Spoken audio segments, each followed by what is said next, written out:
Right.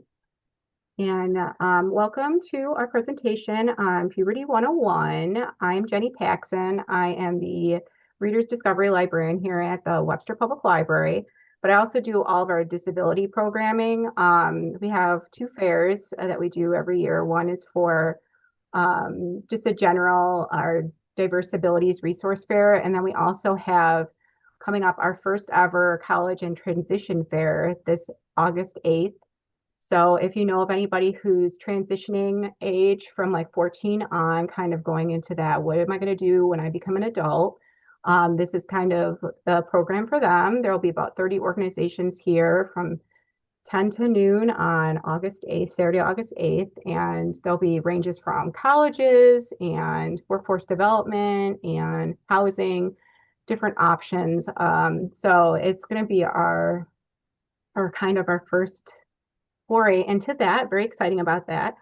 And then we also do our diverse abilities dialogues, which are every month we have experts that come in, panelists. We have a big panel of like 4 to 5 different people that come in and discuss different topics. And our next one is in September, and that one is on um, advocacy. Sorry, my brain just. And they're usually on the first Tuesday now of the month. And I believe that one is actually the second Tuesday because of Labor Day.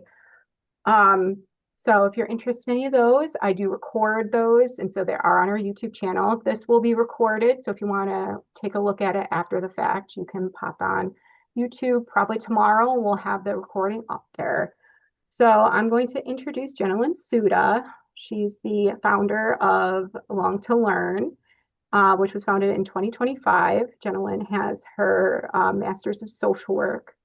LongtoLearn is based in Rochester, New York, and does trainings nationally. It was founded from a simple yet powerful realization that conversations about puberty often begin too late and without the thoughtful, inclusive lens that many young people need. Drawing from many years of experience in special education, school-based social work, and mental health, Jennalyn identified a significant gap in how caregivers, educators, and providers support children who have experienced trauma, navigate disabilities, or understand the world in unique ways. LongtoLearn was created to fill that gap by offering consultation, training, and family support rooted in compassion, accessibility, and early, honest education. Without further ado, I'd love for Jennalyn to start her presentation. Perfect. Thank you so much for that introduction, Jenny. Let me share my screen here.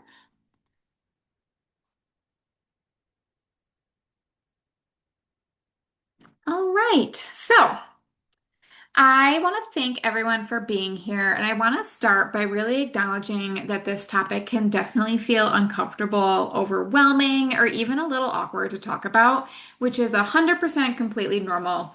None of you are alone in this, and most of us were not taught how to have these conversations growing up. So it can definitely feel like we're figuring it out in real time, as parents and as providers. So today we're not talking about having one big sex talk per se. It's about building ongoing age-appropriate conversations over time so your child can understand their body and feel comfortable coming to you with questions. So, what we're going to talk about today is truly that Puberty 101. We're not doing any specific deep dives into any one topic, but we're going to try to touch on all of them, even though I know there's probably going to be an abundance of questions that we haven't covered. So, if you do have some of those resounding questions, or individual things that you might want to troubleshoot that you're dealing with at home, my email will be available at the end. And this is really what I have founded LongtoLearn to do, to really be a resource for parents during their child's puberty journey and any questions that they might have. And my goal today is really not for you to leave feeling like you have to do this perfectly. It's for you to leave with a more clear understanding of what puberty looks like, when and how to start these conversations, and a few practical strategies that you can actually use with your child starting tonight or right after this presentation. And so while this session is designed to be supportive of children with a wide range of learning and developmental needs, the strategies that we're going to talk about can be adapted for any child across the range. And so I have a very brief, it's about 30 to 45-minute presentation, but then I purposely left some time at the end to walk through any specific issues that you might be having with these conversations or questions that you might have. And at that time, I've asked Jenny to turn off the recording so you can talk about these questions. And if you're not comfortable doing it in an open forum like this, again, please feel free to send me an email. So I want to start just by introducing myself. So I am Jennalyn Suda. I was born and raised in Bergen, which is a small town west of Rochester heading towards Batavia, so not that far away, but I do currently live right within the city of Rochester. And I am the founder of LongtoLearn, a educational consulting business where we're working to reinvent and reimagine puberty education. And I founded LongtoLearn last summer to really address this glaring gap that I saw of little to no one talking about puberty. So I aim to help providers and parents on this journey with the children. I'm also a doctoral candidate at the University of Buffalo School of Social Work, and I'm an LMSW, so a licensed master social worker with a research focus and interest in late elementary and middle school education, restorative practices, trauma-informed care, and puberty. My specific doctoral research is designing a framework for trauma-informed puberty education, and I also have past experience working as a trauma therapist and an advocate for survivors of sexual abuse, as well as a school social worker in a special education setting. So you might see this next slide and roll your eyes or laugh to yourself and want to log off because you don't have time for this as parents, right? But we're constantly moving and we're constantly doing something for someone else, and we don't always have time to really center and ground ourselves. So I want to start by just doing 3 to 4 grounding breaths together with this image. I do this with every presentation that I have, and you've already logged on to this webinar, which is a huge win. And so take a few moments of peace for yourself and reward yourself for being here.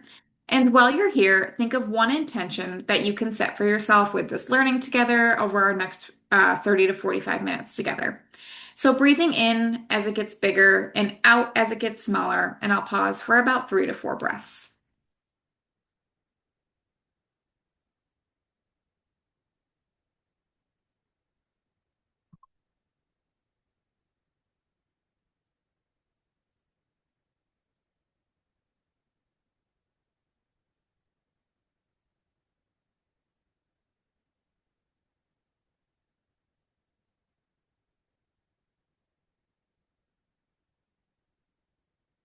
So before we jump into content, I want to just start by hearing directly from you.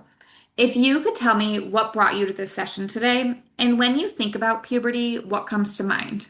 So if you could answer this in the chat, or if you wanted to briefly unmute yourself, we will have several interactive discussions throughout this presentation to really make it the most beneficial for everyone. So I really would appreciate let me start over, people's participation. And so in the chat, if you could just say kind of what comes to mind when you think about puberty. So this could be anything from words, feelings, concerns, or even your own experiences growing up.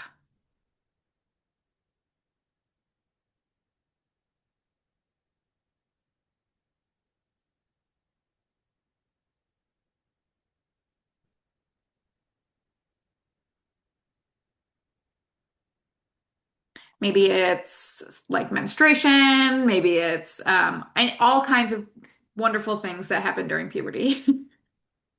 Well, as I was telling you before, I have two children who have disabilities, and they're a boy and a girl. And I worry about my daughter who's nonverbal starting her period and what that's going to look like and how we'll be able to like go through that. And with my son, I mean, I'm not a boy, but uh, that's definitely been, like what those changes are going to look like with him, with sexuality and like when he'll start to like see girls and like what that's going to look like for him. So that's definitely hmm something I've been worried about. Um, because he doesn't definitely see the opposite sex as anything. He doesn't like small Yeah. talk or having conversations with people. So yeah. And it looks like in the chat, Brenda said the onset of menstrual cycles. Absolutely, that's a key part of puberty for people that identify as a female or were born as a female, and hormonal changes that impact general hygiene. 100%. We're going to touch on both of those things. So, what you have named, Brenda and Jenny, are exactly why these conversations can feel challenging. And so today we're really going to try to break this down into manageable pieces so it feels a lot more doable.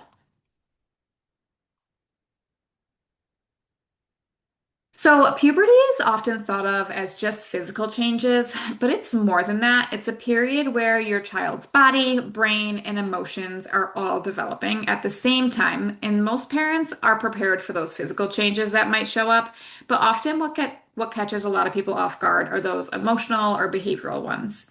And this can often show up as physical changes such as mood, increased sensitivity, or shifts in behavior. And one of the most important things to really understand is that puberty does not happen at the same time for every child. Some children will start earlier, some later, and both are very typical. And for some children, especially those with certain medical or developmental factors, puberty might begin earlier than we expect. So you might hear this referred to as early or precocious puberty. And there's a lot of theories as to why that's happening. Some people have theorized that it's screen time, some people have theorized that it's hormones in food or red dye, but there's not been one specific evidence-based study that has nailed down why precocious puberty is on the rise. But it is definitely starting earlier and earlier. And it's important to differentiate that puberty education is different than sex education. While it is a smaller subset of sex education, like I mentioned before, we're not having this big sex talk about safe sex and STDs and all that stuff you talk about in health class. We're talking about their growing and developing bodies and how to handle these things such as acne or hygiene or menstruation or even masturbation. And I want to highlight just kind of what some of these changes in puberty could look like because it's not just physical, like I mentioned. Yes, there are definitely body changes and things like growth, body odor, or skin changes, but many parents notice those emotional shifts just as much. It might be the first time your daughter slams that door of her bedroom in your face, right? But these are also things like increased sensitivity, mood changes, or big reactions to small situations.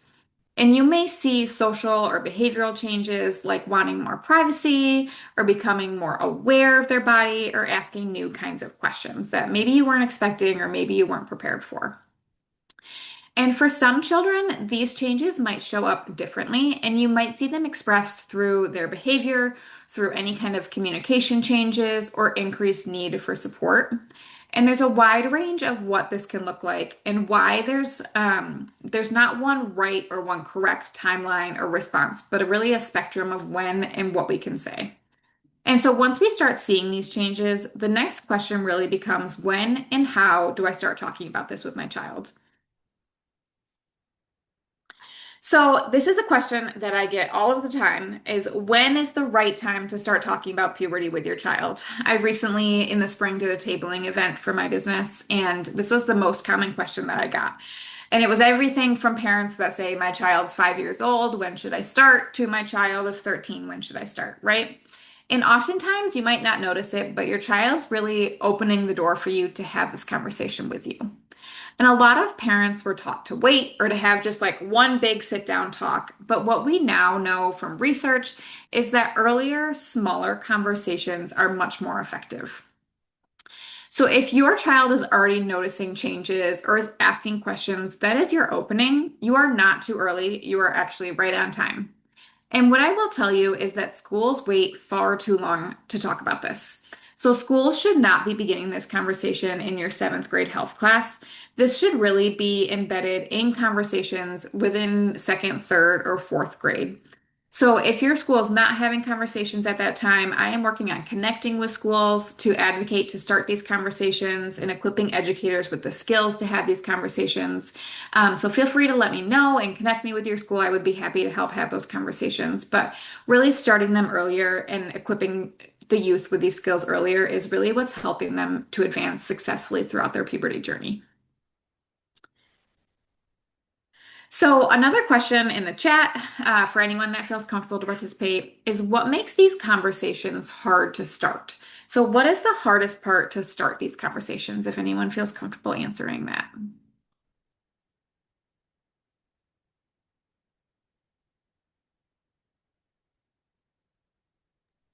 For me, it's like a sense of embarrassment, like it's can be we were kind of like as a child, my parents don't like talking about this kind of stuff. And so there's kind of like a little bit of shame talking Hmm. about your body and the changes your body is going through. And so you also don't want to embarrass your child and make them feel uncomfortable and awkward because it's already kind of that situation. Yeah, 100%. And I feel like that embarrassment and shame can definitely be a barrier that impacts us to have these conversations because you might feel embarrassed, but also your child might feel embarrassed to be having these conversations. And I see in the chat, Brenda said, I have a child that resists hearing these changes are going on. Absolutely. A lot of times the kids themselves don't want to know what's happening to their body, right? I'll talk about this a little bit later, but I ran a summer camp earlier this summer for girls, and we talked a lot about puberty, and that was really the whole point of the conversation. But they were really resistant to hearing about all of the fun things that happen during menstruation and during puberty and all of that great stuff. So I appreciate you, Jenny and Brenda, for chiming in again. But these are, like you said, these are very real barriers. And most of us, um, specifically what you touched on, Jenny, most of us didn't grow up having these open conversations. And so it makes sense that it feels uncomfortable.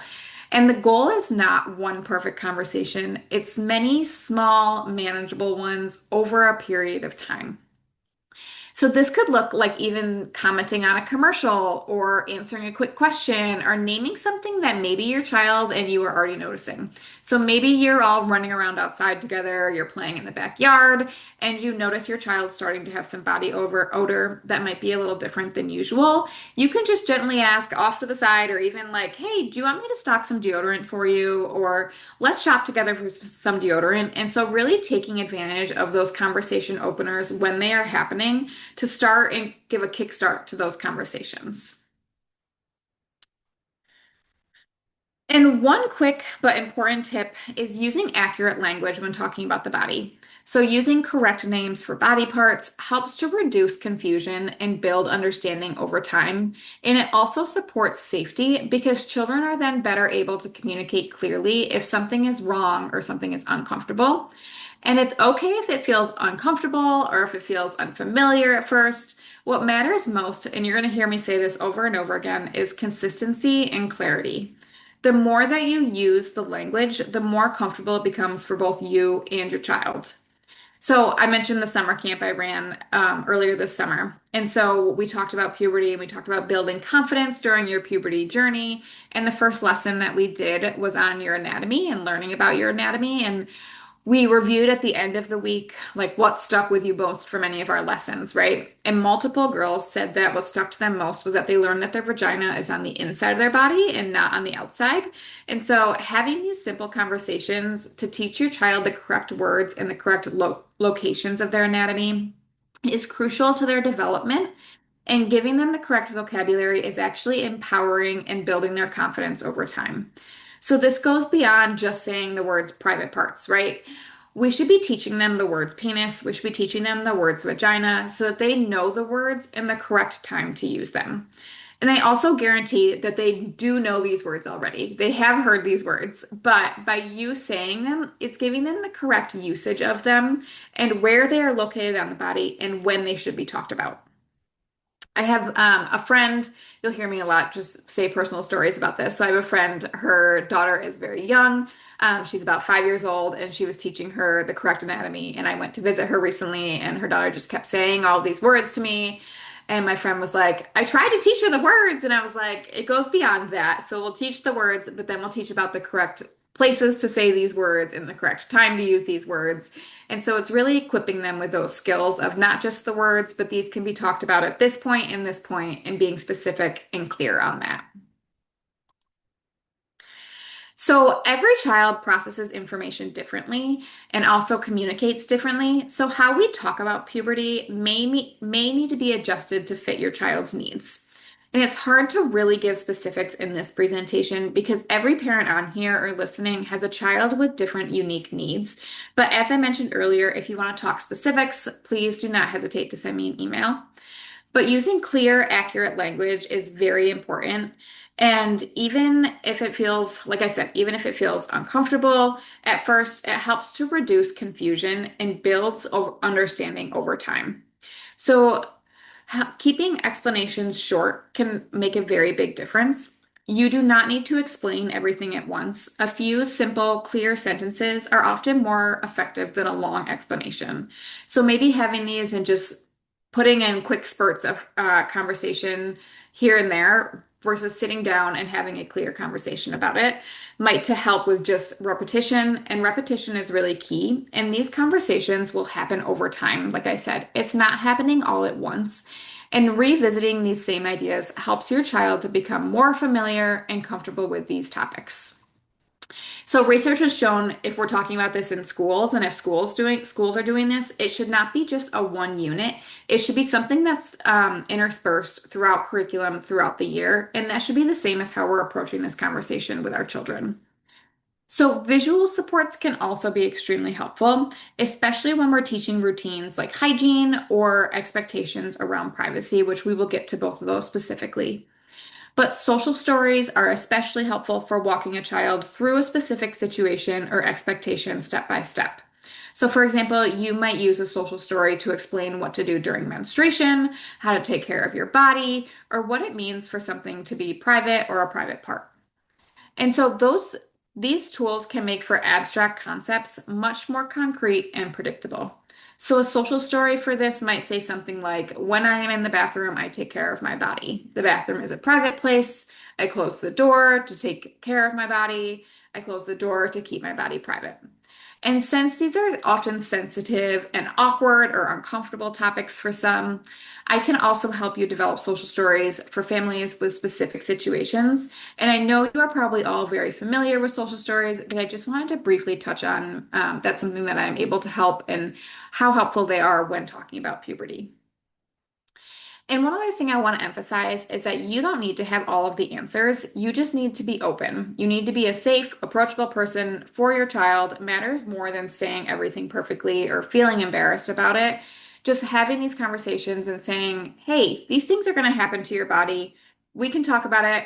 We can talk about it now. We can talk about it tonight or whenever. But I want you to know I'm a safe person to come to have those conversations.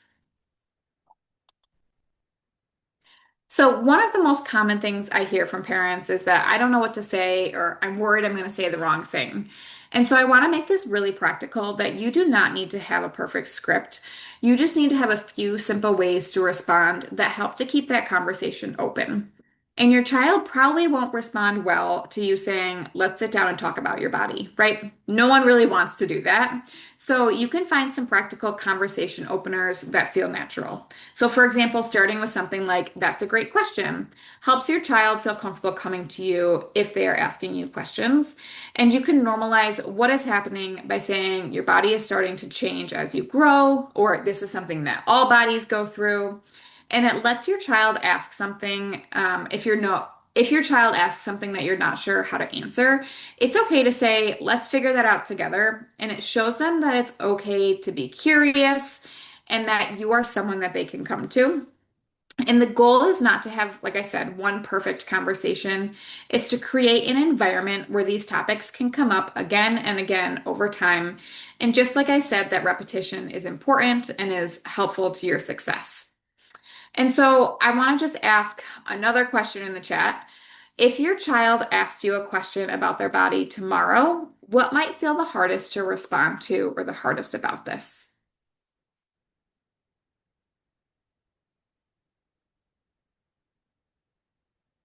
I know this is kind of an awkward question, so if people are uncomfortable, it is okay not to answer it. But if you are feel comfortable, if you want to answer in the chat, if your child asked you a question about their body tomorrow, what might feel the hardest to respond to or the hardest about this?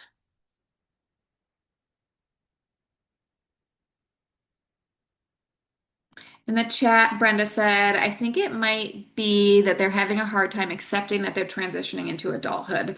Yes, and I feel like no matter what age we all are on this Zoom, we all probably went through that same thing. Like it's hard to accept that you're transitioning to adulthood. Even as an adult, I struggle that I am transitioned into adulthood, but especially for our bodies, it's hard to recognize that these are going to be changes that are happening and how can we help to explain that we also went through that without feeling shame or without feeling uncomfortable about it.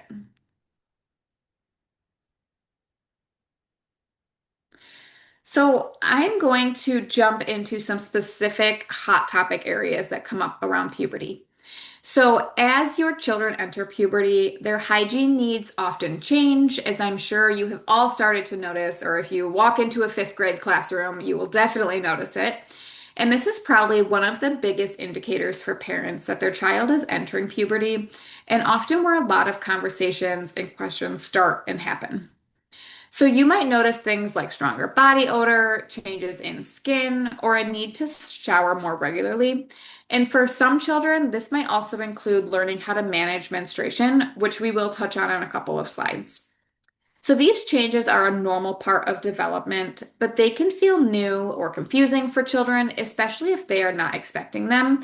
And one thing that happens a lot is that children might start to experience different smells, right? But they might think that something is wrong with them. And so they might be hesitant to ask a question about it. And for some children, especially those children with disabilities, these changes might show up through their behavior. So it might be an increased resistance to hygiene routines or increased sensitivity to, like I said, smells, textures, or increased sensitivity to any kind of routines. So I want to make it practical because hygiene is one of the biggest areas where parents feel stuck. So instead of giving a clear direction, like go take a shower, right? It can help to break it down into clear steps. So I recently made a post on my social media about how to handle hygiene during the summer when your routine has changed. And the first step that I highlighted was really breaking it down into those clear steps. So, for example, you could even have a visual that's turn on the water, get in, wash your body, rinse, wash hair, dry off, put on deodorant, right? It might be hard for your child to comprehend that many steps, but having it in a visual and laminating it to put in the bathroom or to hang in the shower can help because a lot of children need that level of clarity. And second, showing is often more effective than telling. So that might mean modeling the steps, using visuals, or even walking through a routine together at first. So to some of us, if you just say, put on deodorant, it's easy. You might know how to put on deodorant, and it might seem kind of self-explanatory. But if you're putting on deodorant for the first time and you open it up and you see this weird plastic piece between the cap and the actual deodorant, you might be like, what's this? I thought this was deodorant. How do I put it on when there's plastic, right? So showing them to take off that silly little plastic insert first inside a brand new deodorant or showing them how to change a pad, which we will get to, is extremely helpful to just visualize it and know that it's okay to ask questions about it. And checklists can also be very helpful here. This could be something as simple as a list in the bathroom that your child can follow each day.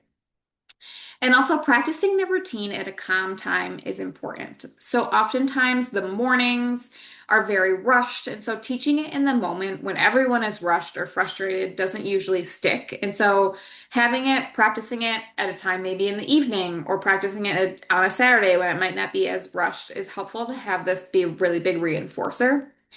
And finally, when giving reminders, keeping them specific can make a big difference. So, for example, instead of saying you need to go clean up, you might say it's time for deodorant before school. Or you can even use these first then statements like first deodorant, then school, or first shower, then school. And so the goal is to practice building independence while still supporting your child in a way that feels predictable and respectful. And we also, throughout this entire process, want to maintain the dignity. And so there are a lot of hygiene routines that feel challenging. So, what part of the hygiene challenge or the hygiene routine or something related to hygiene feels the most challenging right now? If you want to answer that in the chat. I know I said I would have lots of interactive things. So, if you feel comfortable, what is one part of a hygiene routine that feels the most challenging right now? or what part of hygiene might make it like where does it tend to break down, right? Where are we losing the steps? Is it completing it independently or remembering all of the steps?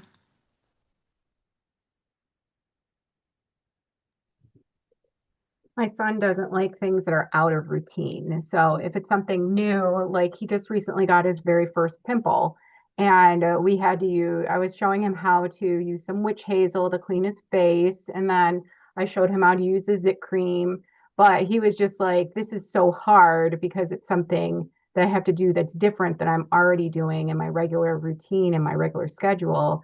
So I showed him how to do it. I helped him apply it for him so that he can see that I'm helping and that I'm part of that. So I don't know. That was really hard though to, and it probably, I feel like I'm enabling him in some ways because I'm like, oh, let me do this for you, which always ends up being the thing that I like try to do it for him to help him to be successful. And that feels like it's wrong somehow. No, absolutely not. I was going to say, I respect you helping him do it and adding it into routine because a lot of times we need to just give that little boost of confidence. And you're also creating that environment that it's okay to ask you for help and that I am here to help you through these things. And so in the chat, Brenda said having my daughter change her pads during the school day. That can definitely be a very hard routine, especially when you're not there to help and you're not there to reinforce that you need to change your pad. We will get to menstruation in a slide in a second. Tina, thanks for chiming in. You said my son wants to be independent, but he doesn't wash or rinse or put on deodorant effectively, and he resists my help so much. Yes, I feel like that is a common thing where they're just resisting the help. And so they want to be independent, but they might not be independent in the ways that we want, or they might not be, well, they're being independent, they might not be doing the routine that's expected. And so, really, with those kinds of things, having a checklist or a check-in or even like an accountability partner, right? Where they can ask those questions and they can really help even when they might be resisting. So I want to acknowledge that this next slide with menstrual health does not apply to every child or every family, but for those that it does apply to, preparation is really important. And so, one of the biggest challenges I see is that we often tell children what to do without showing them how to do it. So, for example, we might say, put a pad on, but we haven't actually shown what that means or how that works. And so, demonstrating this can make a big difference. So, even something as simple as practicing, like you might put your underwear over your clothing and show where the pad goes, including which side is sticky, can make this much more concrete and less confusing. And so I mentioned my summer camp. I want to go back there, but a lot of the girls were shocked to learn that there are different types of hygiene products. And for most of them, it was the first time they had ever actually touched a pad. They did not realize that it was a sticky side. They did not realize that there was a quote unquote soft side. And we also did a demonstration of what to do with your used pads. So you might just say throw it out, but we practiced rolling it up, throwing it out, and we highlighted that these aren't to be flushed, and so they are to be thrown in the garbage. And so breaking this down step by step is key, just like with other hygiene routines. And it's also important to know that there are different menstrual products available, as I'm sure a lot of us know, but not every option will work for every child. And so some might prefer the pads, others might have sensitivities to certain materials or sensations. And there are definitely other options that are more sensory friendly, like period underwear, which is very helpful, especially for children with disabilities. Having that period underwear is a huge thing that's been helpful to overcome that barrier. And at this stage, I would not recommend a tampon or a period cup. However, it is important for your child to be aware of all of the products that are available for when they become an adult and can make those change and can make those decisions. And sensory preferences really matter here. And the feeling of a pad, the awareness of the body, or the routine itself can be uncomfortable or overwhelming for some children. And this is where those social stories can be helpful. They can walk a child through what to expect, what to do, and a way that feels predictable and safe. And just like everything else we've talked about, this is not a one-time conversation or lesson. It's something that benefits from preparation, practice, and ongoing support. And so, really having prompts and reminders. I know, Brenda, you mentioned your daughter. struggling to change her pad during the school day. So having and maybe an accountability partner at school, and I know that can definitely be embarrassing, but having that trusted adult and the school environment when times that we might not be able to be there as parents. So, this is an area that can feel especially uncomfortable to talk about, but it's very important. And as children grow and develop, curiosity about their body is a normal part of development. And these can include behaviors like touching their body. And I know a lot of times as parents, we don't want to be even thinking about this, right? But one of the most important things that we can teach is that these behaviors are not bad, but they are private. And so I had an experience with a teacher that was telling me that they were struggling with one of their students with this. And they were like, well, I just need to call home and tell dad so that they can discipline him. And I'm like, nope, that's not what we're going to do, right? This is not a shameful behavior. This is not a bad behavior. We just need to teach that it is a private behavior. And framing this in a way that helps to reduce shame while still setting clear boundaries is especially important. So, for example, instead of saying, oh, don't do that, right? We can say it's something you can do in private, like in your bedroom or in your bathroom. And children often need very clear, direct teaching about what private means. And this includes where, when, and what is appropriate. So consistency matters here, and responding in a calm, neutral way, even if it catches you off guard, helps your child understand the expectation without feeling shame. And I want to highlight a resource for this. There's a website called Amaze, Amaze, and it has some great videos that are helpful to really walk through these kinds of things, as well as one that's called Puberty Planet. Can help. They have videos to show where if you're not comfortable having these conversations, there are great videos to show that help to walk through that, even though I know that might also feel uncomfortable. But just like with other topics, repetition and clarity over time will help this stick. So things you could say in the moment are like, that's something we do in private, or let's move to a private space, or your body is your own, and we are keeping certain behaviors private. But it's essentially especially important that we are not shaming this behavior, like I mentioned. This is a very, very typical age-appropriate behavior, whether or not we want to accept it. So when we say something is private, we might often assume that children understand what that means, but many do not know unless we are teaching it directly.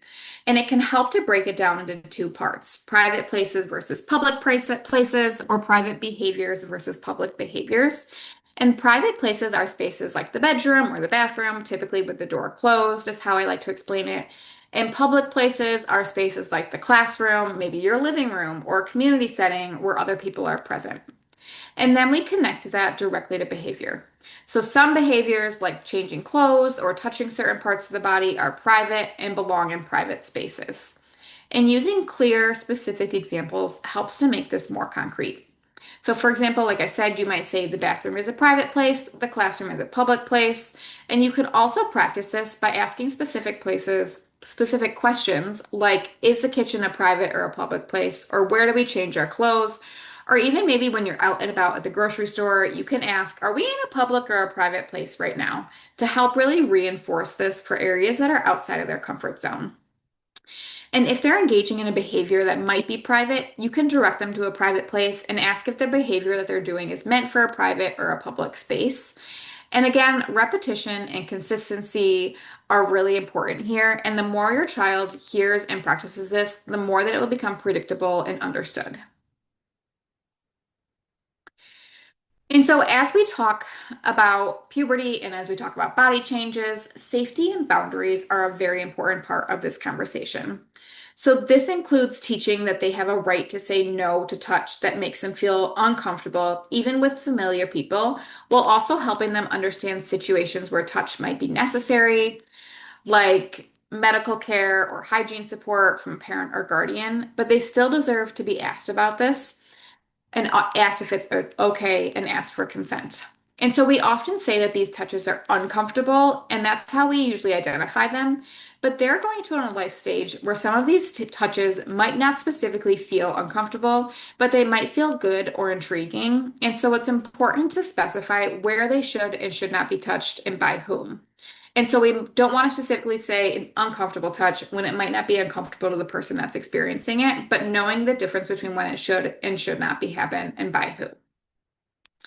And we also want to help children understand the difference between safe and unsafe touch in a way that is clear and developmentally appropriate. And so instead of using the uncomfortable, I like to use safe and unsafe. And so I often use the bathing suit analogy for that. So wherever the bathing suit covers is called a private part. And if you are using the anatomically correct language for that, you can also say your bathing suit covers your breasts, your bathing suit covers your butt. And so using that kind of language to signify that that is a private part. And another important piece of this is identifying trusted adults and making sure your child knows who they can go to if they feel confused, uncomfortable, or need help. And when I talk to students about this, they're often saying, my mom or my dad, but I like to challenge them and say, who is someone outside of the home that is a trusted adult? So if you're at school and mom is not there, who is a trusted adult that is in school with you that you could talk to about if you're having issues with changing your pad, for example, right? And just like everything else we talked about today, this is not a one-time conversation. And keeping communication open over time is what helps children feel safe coming to you. So you might say something like, your body belongs to you.